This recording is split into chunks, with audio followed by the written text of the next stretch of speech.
ជាជីវិតនងនាមអ្នកជួបរឿងផ្សេងគ្នាពេលខ្លះរងាពេលខ្លះក៏ក្តៅនឿយហន់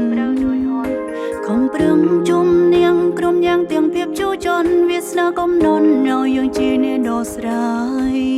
បញ្ហាជីវិតបែបណាក៏មិនធ្វើរឿងទាំងយប់ថ្ងៃព្រោះក្តីស្រមៃនៅឆ្ងាយពេលយើងក្លៀមស្រែកហៅគេមិនលឺចុងក្រោយមានតែខ្លួនឯងអ្នកផ្ដោកម្លាំងចិត្តសង្គមសំថ្ងៃបបពេញដោយភាពឆាតឆាយរមកប្រើកាយសំខាន់ជាងចិត្តស្មោះសរមិត្តភាពពេលខ្លាំងក៏ប្រែជាល្អក៏ព្រោះភាពចង់ល្អប្រឹងសំញែងចង់ចាញ់ឈ្នះហាងមិនយល់ហេតុអ្វីទៅជាបែបនេះឬត្រូវកេងវែងក្រុមយ៉ាងខុសពីការពិនតែបើបែបនេះទៅហៅថាជីវិតសងចិត្តសុខការប៉ុណ្ណឹងចនឲ្យមុនកុំរញរាក្រកឡើងជាថ្មីយកក្តីស្រមៃធ្វើជាកម្លាំងចិត្តទុកសោកព្រាមដោយភងងងឹនព្យាយាមបាំងបិណ្ឌឲ្យយើងចង់បង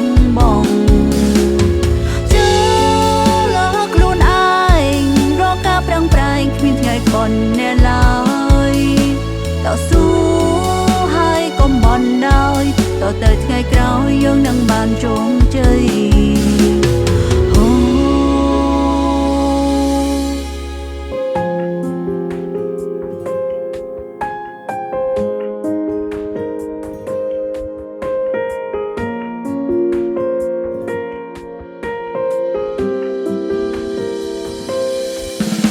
សង្គមសំថ្ងៃបបពេញដោយភាពឆាតឆាយរមកប្រើកាយសំខាន់ជាងចិត្តស្មោះសរមិត្តភាពពេលខ្លាំងក៏ប្រែជាល្អក៏ព្រោះភាពចង់ល្អប្រឹងសំញែងចង់ចាញ់ឈ្នះហាងមិនយល់ហេតុអ្វីទៅជាបែបនេះឬត្រូវកេងវែងក្រុមយ៉ាងខុសពីការពិនតែបើបែបនេះទៅហៅថាជីវិតសងចិត្តសុខការប៉ុណ្ណឹងចនឲ្យមុនកុំរញរា